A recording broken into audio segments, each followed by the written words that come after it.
Et salut à tous, c'est Geoffrey, et aujourd'hui je vous retrouve pour cette première vidéo du journal de bord de l'agrégation de chimie. Aujourd'hui je vais vous raconter un petit peu à la fois, vous détailler cette semaine de rentrée qui a été assez difficile, comme on va pouvoir le voir. Globalement, je vais essayer à chaque fois, alors évidemment, donc le but de ces vidéos, je le rappelle vite fait, hein, mais je passe l'agrégation de chimie cette année, ce qui inclut une préparation à cette agrégation, préparation qui ressemble en fait pas mal d'une prépa. Je veux pouvoir un peu apporter ce que ça fait de passer à l'agrégation d'un point de vue interne, parce que je veux peu de gens en parler, ça reste un truc mystérieux pour moi, je pense pour d'autres gens également. Et donc voilà, le but de cette série, c'est de décrire un petit peu tout ça. Également, c'est con, mais même un titre personnel, de raconter un peu ma vie et mes impressions sur l'instant, parce que c'est des choses que je vais t'amener à oublier de toute manière. Voilà. À chaque fois, je vais essayer de parler un petit peu de ce que j'ai pu faire en cours, de mon état mental, raconter un petit peu ma vie, je pense que c'est les principaux trucs que je vais essayer de faire. Globalement, aujourd'hui, je vais pas vous raconter en gros détail tout comment pousser la règle, notamment les écrits, les oraux, en quoi ça consiste, les coefficients, tout ça, parce que je vais pas mal déjà parler aujourd'hui, que je suis un petit peu pressé, parce que je souhaite dormir bientôt, et que j'ai déjà beaucoup à dire. Donc je vais essayer d'aller à l'essentiel et de rester concis. Globalement, j'ai donc ma rentrée lundi après-midi, je vous verrai qu'après il y a eu plein de petits trucs avant. En agrég, j'aurai toujours cours du lundi au jeudi de 8h30 à 18h et le vendredi de 8h30 à 13h. Ce qui veut dire que j'ai un week-end de libre et j'ai mon vendredi après-midi de libre. Les DS, j'en aurai une semaine sur deux le jeudi après-midi, 4h. Et sinon, le reste du temps, je fais quoi? J'aurai évidemment des cours de niveau en gros L2, enfin jusqu'à L2, L3 pour la chimie et L1 pour L2 pour la physique. En gros, programme de prépa plus L3 chimie, programme de prépa PC. Sinon, j'aurai des TP. La grosse différence cette fois-ci, c'est que les TP, c'est à moi de les préparer, parce qu'en tant que futur prof, je dois préparer mes TP. Donc voilà. Et ensuite, j'aurai des leçons. Donc les leçons, en gros, c'est un peu comme les oraux de Saclay et de Lyon, pour ceux qui les ont passés, en tout cas en PC. Donc en gros, je vais devoir préparer un cours et présenter ce cours devant des gens. Donc ça fait office de colle, ce qui fait que globalement, j'ai un peu de travail de mon côté, parce qu'il faut régulièrement que je prépare ma leçon. Donc on va me donner un élément, un posé, un thème, bref, on va me guider un petit peu.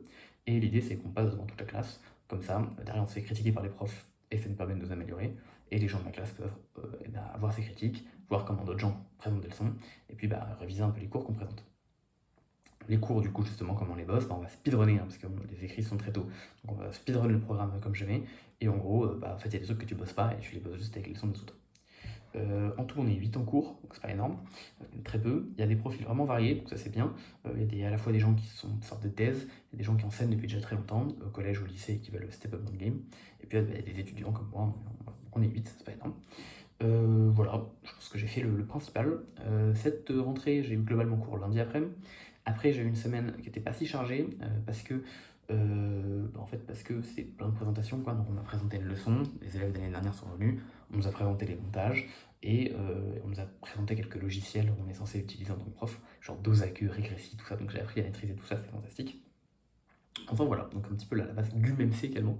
Et on a eu des cours sur les incertitudes, donc beaucoup de préparation. Une seule réelle journée de cours, c'était jeudi, où j'ai fait un peu de méca, un peu de thermo et un peu de chimie orga, je reviendrai là-dessus plus tard. Et à part ça, voilà, une semaine qui était fatigante. J'ai également eu mes premiers DM, mon premier DM d'orga, que j'ai terminé. 60 questions, voilà, c'est super, tout va bien. Globalement, également, cette semaine a été marquée par, pour le moment, ma première absence, puisque j'avais une présentation de sujet de master à faire, congrès des chimistes que j'ai fait à l'ENS. Certains sont venus me voir, merci beaucoup. Si jamais vous faites partie des gens que j'ai pu rencontrer là-bas, merci beaucoup, ça me fait plaisir de savoir que vous êtes venus et tout, c'était cool, on a pu échanger un petit peu. Voilà, voilà, c'est tout pour la semaine. Je pense que j'ai après résumé ce que j'ai eu cette semaine. Je vais commencer par les cours, et après c'est ce que j'ai bossé, ensuite je vous parlerai un peu de ma semaine en soi. Les cours, j'ai eu mon premier cours de physique. Globalement en physique, il faut savoir qu'on repart d'un niveau assez bas, parce qu'il y a beaucoup de gens qui n'ont pas fait depuis longtemps. Moi, par rapport à eux, ça va, même si ça fait un an que j'ai pas trop fait de physique, finalement. Globalement, on est reparti sur la cinématique du point, vraiment on était là à un niveau, voilà, on était sur la dérivée de ER, ça fait θ point, Eθ. Dérivée par rapport au temps, bien sûr. Donc ça repart doucement la physique, c'était pas trop problématique. L'orga, pareil, on est vraiment parti sur des bases, ça allait. La thermo, c'était trop bien, on est directement reparti sur la fin du programme de prépa. On m'a réexpliqué plein de subtilités que j'avais pas, et honnêtement, je pense que j'ai en une heure, parce que j'ai pas pu assister à tout le cours parce que j'ai ma présentation de M1, je pense qu'en une heure j'ai pu step up pas mal en thermo, donc c'est trop bien, j'ai adoré. Donc au niveau des cours que j'ai beaucoup aimé. Incertitude, ça fait du bien de revenir dessus, et notamment on m'a clarifié, expliqué beaucoup de choses. Parce que du coup, le but de la grègue, c'est pas forcément d'apprendre des nouvelles choses, mais surtout de reprendre des trucs qu'on maîtrise déjà et de les approfondir et de les comprendre suffisamment pour être capable de les enseigner et de répondre à des questions d'élèves sur des notions un peu avancées, des petites subtilités. Excusez-moi. Donc les incertitudes, typiquement, c'est bien de comprendre comment ça marche, pourquoi ça marche surtout. Bon. Et après, beaucoup de jours où on n'a pas fait grand chose parce qu'on regardait des gens me faire des leçons, ou on regardait des gens faire des montages, donc des TP de chimie, et c'était sympa parce qu'on ne faisait pas grand chose. Mais bon, on restait debout pendant 4 heures pour regarder qui nous fait un TP. C'est sympa, mais c'est vite un peu relou. Enfin, ça les bonnes jambes quoi. Bon, bientôt ce sera moi. Et globalement, du coup, le travail personnel que j'aurai à faire en agrég, globalement, donc j'ai un DS une semaine sur deux le jeudi après, je sais plus si je vous l'ai dit, parce que c'est la deuxième fois que je tourne cette vidéo, enfin bref. J'ai également des DM assez régulièrement, donc j'en ai déjà eu un, je vous l'ai dit, je l'ai terminé. Et sinon, je vais taf mes cours, préparer mes leçons et préparer les TP, parce que du coup, c'est moi en avance de choisir quelle manip de TP je vais faire. Voilà. Et donc cette semaine, du coup, j'ai révisé, j'ai fini mon DM, c'est bien. J'ai bossé mes incertitudes. J'ai pas totalement bossé alternant, tout ça, mais ne vous inquiétez pas, j'aurai le temps. Et j'ai taffé un peu les solutions aqueuses, parce que j'ai un test dessus assez bientôt. La semaine prochaine, je vais continuer de taffer les solutions aqueuses. Je vais préparer ma leçon de physique, que j'ai pour dans 10 jours, tout en continuant de bosser les cours qu'on fera au quotidien. Donc voilà, ça me fait un emploi du temps bien foutu. Pourquoi est-ce que j'ai pas eu le temps de faire plus cette semaine? Là, on va rentrer dans le dur, on va rentrer dans le truc marrant, parce que j'ai eu une semaine assez terrible. Donc là, je vais vous raconter un peu ma life, un petit peu mon mental, un petit peu tout ça. En fait, le journal de bord agrég numéro 0 que vous avez eu, je l'ai posté 2 jours avant la rentrée, mais je ne l'ai pas tourné 2 jours avant la rentrée, je l'ai tourné 10 jours avant. Et je comptais le poster plus tôt. Pourquoi j'ai mis 10 jours à le poster, enfin une semaine à le poster avant d'entrer? Parce qu'en fait, je suis tombé malade, genre 12 heures après avoir tourné la vidéo, je suis parti me coucher, je me suis levé le lendemain matin, j'étais pas bien. Bon, je suis allé voir un médecin. On m'a dit 3 à 5 jours, angine virale, parce que quand je suis malade, c'est toujours les mêmes trucs. Ma gorge est prise, mes nez s'ébouchent, j'ai de la fièvre, et sur quelques jours, j'ai le transit un petit peu perturbé. Donc je vais voir un médecin, il me dit, parce que j'ai envie de me soigner vite, j'ai ma rentrée bientôt, il me dit 3 à 5 jours, angine virale, tranquille, t'inquiète carré. Ces 3 à 5 jours, c'était un mensonge, puisque je suis resté malade 10 jours, c'est énorme. Alors évidemment, c'était pas avec la même intensité tout le temps, mais c'était chiant. Tant et si bien que, alors du coup, je vous fais pas un dessin, mais la dernière semaine, qu'est-ce qu'on fait la dernière semaine? On se repose? Du coup, non. On voit ses potes une dernière fois? Du coup, non. On voit sa famille? Du coup, non.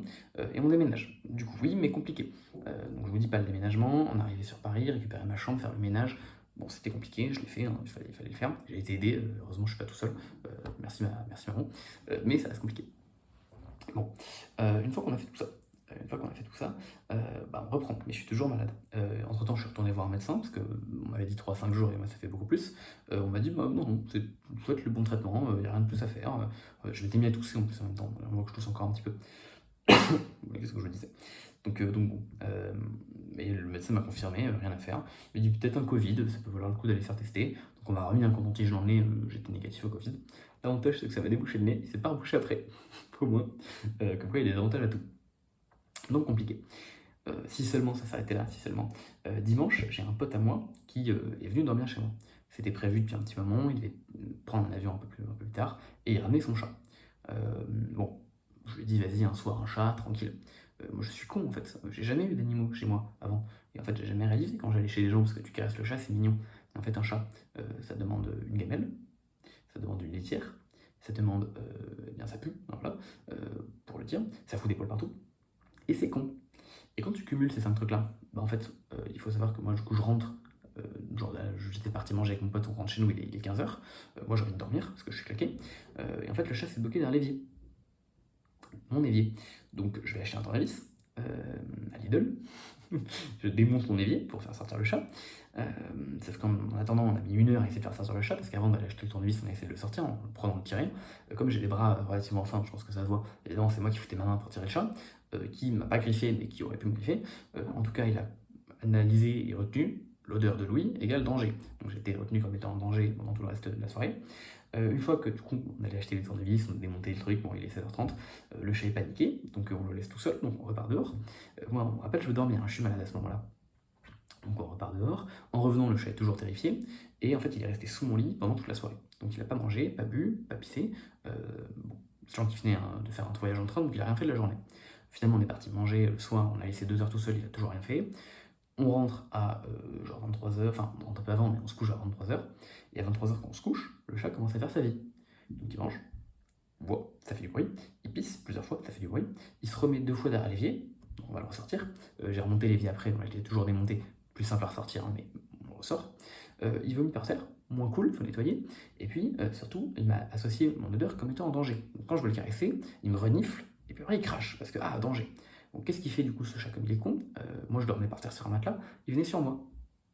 Et puis il me renifle, et puis il voit que c'est un danger, donc il prend peur, donc il me réveille. Alors il ne m'a pas griffé, je sais pas pourquoi il ne m'a pas griffé, mais le coup quand même en fait. Donc évidemment j'ai dormi 3 heures cette nuit-là, donc je vais à ma rentrée pas du tout frais, avec en tout une maladie, une sieste que je voulais faire que j'ai pas faite. À la place j'ai traîné dehors, je voulais dormir beaucoup, j'ai dormi 3 heures littéralement. Ouais, j'ai dormi un peu plus, mais bon bref, 4 heures quoi. Pas la joie quand même cette rentrée, non? Donc évidemment la rentrée, je la fais en étant hyper claqué. Heureusement le lundi c'est juste des réunions, c'est pas très intense, mais pas très drôle. Puis je suis toujours malade. En plus du coup lundi je refais un ménage intégral parce qu'il a foutu des poils partout, il a vomi par terre on le rappelle, j'ai de la vaisselle à faire, bref c'est pas méga fun et ça pue donc je dois y répondre. C'est pas méga fun mais écoutez, je fais mon ménage lundi, au moins je suis débarrassé, je dors bien et puis c'est reparti. Bon écoutez mardi est une journée qui se passe, je rentre chez moi mercredi, ma tête me gratte un peu, bon, ça me gratte un peu au niveau du bras, un moustique du me tiquer, enfin qu'est-ce que vous voulez, voilà, je dors, et puis je me réveille genre à 2 heures du mat, donc genre 3 heures après m'être couché, je me réveille parce que ça me gratte extrêmement intensément au niveau de la jambe. Ça me gratte à un stade où je me réveille, c'est pas rien. Et puis je remarque que ma tête me gratte toujours, et puis que j'ai un truc à l'œil chelou quand j'ouvre mon œil, genre je sens un truc. Donc je regarde dans ma glace, mon œil est extrêmement gonflé. Et en fait, il n'y a pas que mon œil, j'ai des plaques rouges partout sur le corps, et ça me gratte beaucoup. Donc évidemment, c'est facile à comprendre, j'ai fait une allergie. Vu la concordance de tout ce qui s'est passé avant, je me doute que c'est à cause du chat. Enfin ça, je m'en suis douté plus tard. Sur le moment, je me suis juste dit, c'est du pollen, évidemment, bien sûr, le fameux. Mais donc je comprends que j'ai fait une allergie. Et bon, parmi tous les gens qui regardent, il y a forcément plein de gens qui ont fait des allergies. Et vous savez qu'en fait, c'est rien, tu prends un cachet et tout va bien. Mais moi, j'ai jamais fait d'allergie dans ma vie. Enfin, j'en ai fait une fois, des plaques rouges qui ont apparu, j'ai pris un antihistaminique, ça a disparu. Et c'est jamais revenu. Donc moi j'ai peur quand je vois mon corps qui devient rouge avec des plaques et des boutons. Donc qu'est-ce que je fais? C'est normal en fait, j'appelle le SAMU parce que j'ai peur. Je me dis tiens je vais voir les urgences et tout. Alors on me rassure, c'est une allergie, machin. Il me restait un antihistaminique que j'ai gardé depuis 3 ans dans ma trousse, donc je le prends. On me dit ensuite de retourner me coucher, sauf que du coup j'ai quand même une nuit avec un trou de 1 heure au milieu. En plus heureusement j'avais gardé des heures cachées parce que sinon j'aurais dû aller aux urgences, qui sont à 40 minutes à pied, donc fun. Donc j'ai compris que c'était pas grand chose dans les allergies parce que le lendemain du coup je suis passé à la pharmacie parce que j'avais toujours des plaques. Globalement ça coûtait 3 balles les 7 cachets et c'était sans ordonnance. Donc je pense que c'est vraiment pas grand chose. Mais chiant quand même en fait. Donc bon, derrière du coup, je me dis bah vas-y, c'est pas grave, et je continue d'avoir des allergies de jour en jour en fait. Donc je reprends tous les jours un antihistaminique, mais ça continue. Et ça continue encore légèrement maintenant après une semaine. J'ai encore des petites traces rouges au niveau du poing, je pense qu'on les voit vite fait. Et j'ai un petit peu, voilà, je pense au niveau de, voilà, on voit que j'ai quelques trucs à droite à gauche. Alors c'est très bénin par rapport à ce que j'ai pu avoir il y a quelques jours. Je peux dormir avec ça sans aucun problème, mais il y a quelques jours c'était assez vénère. Notamment l'œil qui restait gonflé. À ce niveau-là, là, c'était assez chiant. Cool, hein, cool. Si seulement ça s'arrêtait là. Donc bon, ça, je continue comme il faut. Je continue comme il faut jusqu'à ce que je finisse par comprendre que c'est sûrement ce chat. Donc je refais un ménage intégral, ça c'était ce week-end. Évidemment. Entre temps, je suis allé boxer aussi, hein, ça m'a fait du bien d'ailleurs, de reprendre un peu la boxe, parce que du coup, j'étais malade, donc j'ai pas pu reprendre la boxe la semaine d'avant, donc ça m'a fait du bien. Bref, c'est cool, hein, c'est important de faire du sport un petit peu.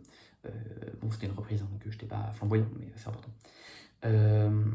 Quoi d'autre? Donc évidemment, je comprends que c'est ce chat de merde, donc je refais le ménage intégral chez moi pour vraiment me débarrasser de tous les poils. Alors là, c'était un stade où j'ai fait les plaintes et tout, je ne voulais plus qu'il y ait de poils chez moi. Et qu'est-ce que j'ai fait en faisant ce grand ménage intégral? Mais ça c'est parce que je suis teubé, j'ai fait tomber mon téléphone que j'avais depuis 4 ans, que j'avais tombé un nombre incalculable de fois, avec une coque résistante en béton et tout. Il y avait quoi, un écran légèrement rayé sur quelques endroits, même pas fissuré, vraiment. Et puis là, il tombe, et puis j'ai un pressentiment un peu chelou. Je le reprends, comme d'hab, je check s'il marche bien, je mets en veille, je rallume, je clique un peu, ça a l'air de marcher. 20 secondes plus tard, il s'éteint, il crache, chelou. Je le rallume, peut-être j'ai pété mon tel fonctionne très bien, j'ai pété ma touche ID. J'ai un iPhone, ceux qui ont des iPhones, essayez de penser plus de touche ID, en fait vous ne pouvez plus changer d'application, vous êtes baisé. Et ça c'est genre samedi à 21 h. Évidemment l'Apple Store vient de fermer, donc je peux pas aller me faire sauver en fait, donc j'ai plus de téléphone. Enfin si j'ai un téléphone mais qui change pas d'appli. Le seul moyen que j'ai pour changer une appli c'est l'éteindre, le rallumer. Et là à ce moment-là j'arrive sur écran d'accueil, donc je peux choisir une appli que je dois choisir très précieusement, parce que sinon je dois l'éteindre et le rallumer pour changer d'appli. Alors je finis par m'habituer un petit peu, je comprends que je peux switcher avec les notifications. Rendez-vous compte, j'avais plein de notifications Insta, je suis content de les avoir. Je peux passer sur ces notifications Insta pour arriver sur Insta. D'Insta, j'ai accès à des liens YouTube et Internet pour accéder à YouTube et Internet, et je peux naviguer entre ces 3 applications. Heureusement. Bon, alors j'ai appris, si jamais ça vous arrive, en fait dans les réglages, vous avez un truc qui s'appelle Assistance Touch ID, et c'est un bouton sur l'écran tactile qui vous permet de simuler la touche ID. Donc, si jamais ça arrive à des gens qui ont des iPhones, bon voilà, vous pouvez survivre un peu plus longtemps. Du coup, évidemment, je vais à l'Apple Store le lendemain, où je comptais changer mon tel à la fin d'année, enfin genre dans 3 mois quoi. J'avais préparé un changement de tel. Bon, ça arrive 3 mois plus tôt, c'est pas très grave. Sauf que du coup, je mets en fait 4 heures à l'Apple Store, parce que j'ai 50 vidéos, photos de merde sur mon tel. Donc j'ai mis 4 heures à changer mon tel, parce qu'il faut qu'il télécharge toutes les données. Donc j'étais à l'Apple Store de 11 h à 15 h. Cool, évidemment, j'avais pas pris mes cours, donc j'étais là comme ça. Donc j'ai discuté avec les vendeurs, super sympa, je pense qu'ils passeront pas par là. Si vous passez par là, big up aux vendeurs de l'Apple Store de Pair à Paris, vous êtes les boss. Mais chiant en fait, ça. En fait, chiant. Bon, écoutez, au moins ma chambre est propre, j'ai de moins en moins d'allergies, je suis de moins en moins malade. Au moins il y a tout ça. Bon, voilà, écoutez, que voulez-vous. Le mental dans tout ça, on en est où? Parce qu'il y a 10 jours, je vous avais laissé en me disant que oh là là, je stresse quand même pas mal au niveau de mon mental. En vrai, ça va. Donc le fait d'être malade, en fait, ça fait que je me prenais plus trop la tête. Et même alors évidemment, je suis pas encore à 100%, j'ai pas non plus envie de repartir, faire repartir le moteur plus vite que ce qu'il devrait partir. Mais je suis déjà quand même assez émerveillé de la manière dont très très vite je suis capable de refaire des pointes et de bosser 2 heures de suite. Comment très très vite je retourne sur un mode prépa. Comment très très vite à 23 h en fait je suis fatigué et je dors. Et c'est tellement bien de. Vous voyez, c'est un de mes petits défauts. Je traîne un peu sur mon tel avant de dormir. En école, je pouvais traîner 1 heure, me coucher, puis faire 3 tours dans mon lit avant de me fatiguer. Là, en fait, il est 22 h 50, je prends mon tel, je me dis, allez, je vais mettre une petite vidéo de 10 minutes. En fait, à 55, que j'en ai marre, je vais dormir, quoi. Ça, c'est super.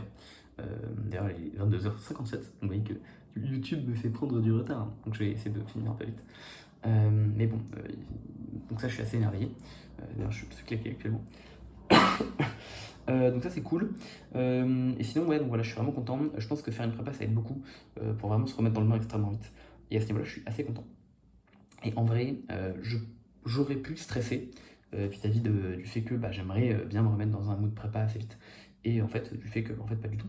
Parce que la maladie, l'allergie, mon tel qui pète, ça fait que j'ai eu un week-end qui était beaucoup plus chaotique que ce que j'aurais aimé avoir. Et j'ai eu une semaine beaucoup plus chaotique que ce que j'aimerais avoir. Notamment, je suis beaucoup plus fatigué que ce que je devrais l'être. Je dors à 9 h et j'ai passé la journée en étant pété.